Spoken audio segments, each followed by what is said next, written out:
照我的脾气，就将他撵出去。他那次几乎害了你和小冉的性命，如今拿一件狐狸皮就想糊弄过去，哪儿那么容易？或许魏夫人想做个洗心革面的人，在宫外面也许有，但后宫里头不会有。亏你没收他那件衣服，不然我还真得一把火烧了他。说什么入口之物难免忌讳，当年你娘亲就是穿了一件微后送来的锦袍，弄得生不如死，否则……八子，姑姑为何这么不开心呢？没什么开心的事儿。谁说的？这眼下就有一桩。你说说看。大王让母亲告诉八子，过几日，魏冉要跟着司马将军回来了，而且要在咸阳住上2日。大王要他回函谷关前进宫看看八子，让你们姐弟团聚一番。姑姑，小冉要回来了。是，小冉要回来了。小鸟飞，小鸟飞，要么母亲说过几日，这都过了几个几日了，小冉为何还没有回来呢？小冉就算回到咸阳，还得跟着司马错将军忙碌军务，闲暇了才能来看我们。小冉那么大点孩子，上沙场不哭就不错了，还能忙碌什么军务呀？难怪一路都在打喷嚏啊！原来有人在背后说我坏话呀！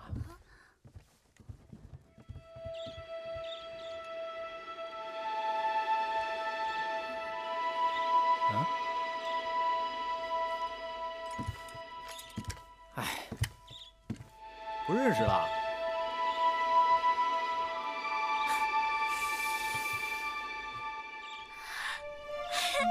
小冉，小冉，你怎么长得都已经比我高了？小冉一转眼变成大人了。小冉，姑姑，我回来了。小冉，小冉，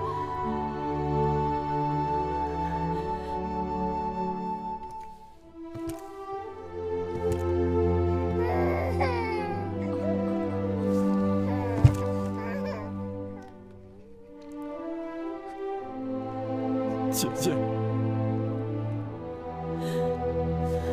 小冉，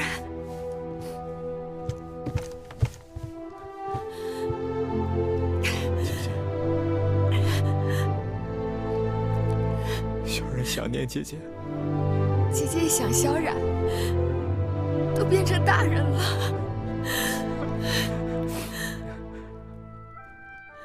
小冉，你看这是谁？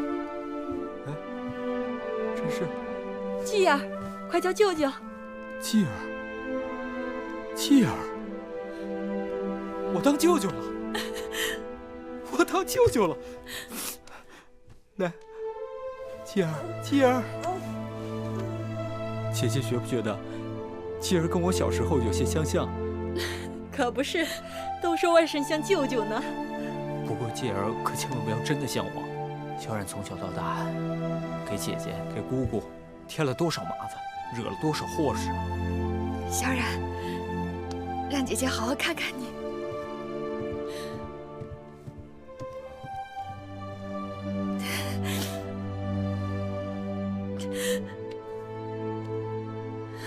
告诉姐姐，你打仗时受过伤，对吗？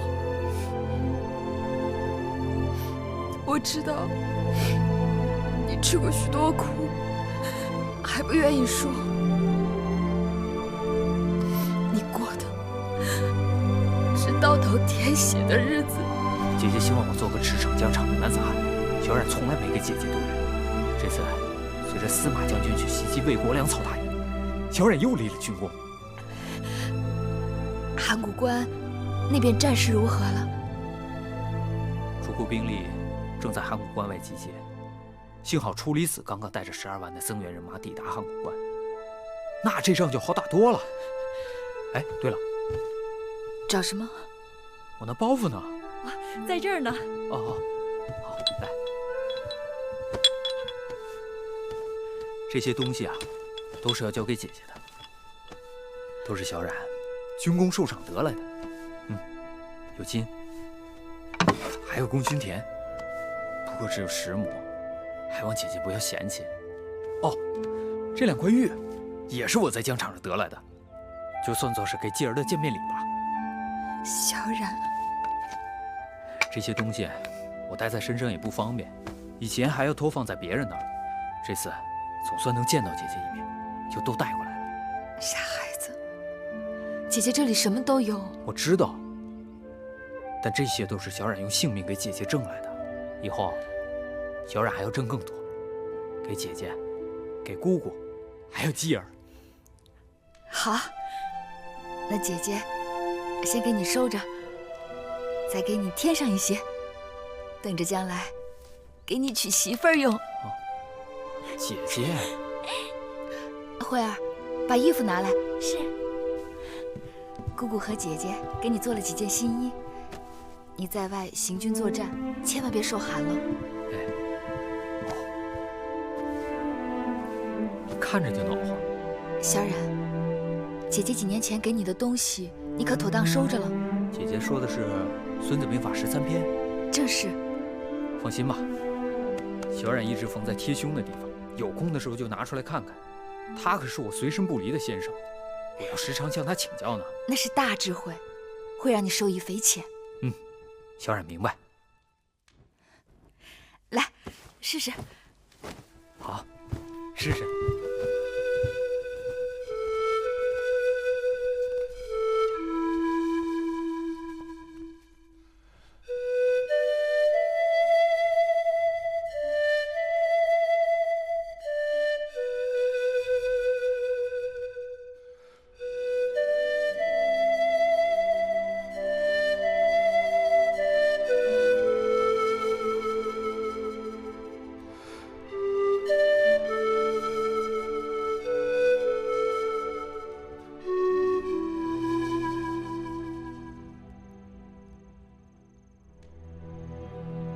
怎么不吹了？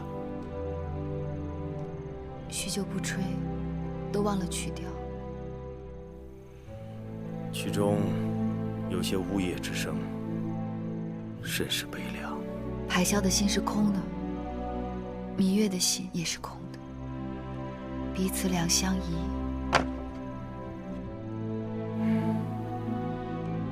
是因为你弟弟小冉走了吗？司马将军告诉寡人，魏冉天赋异禀，才思敏捷，假以时日，定是个领兵统将的人才。多谢大王赞许，大王日日忧心国事，可芈月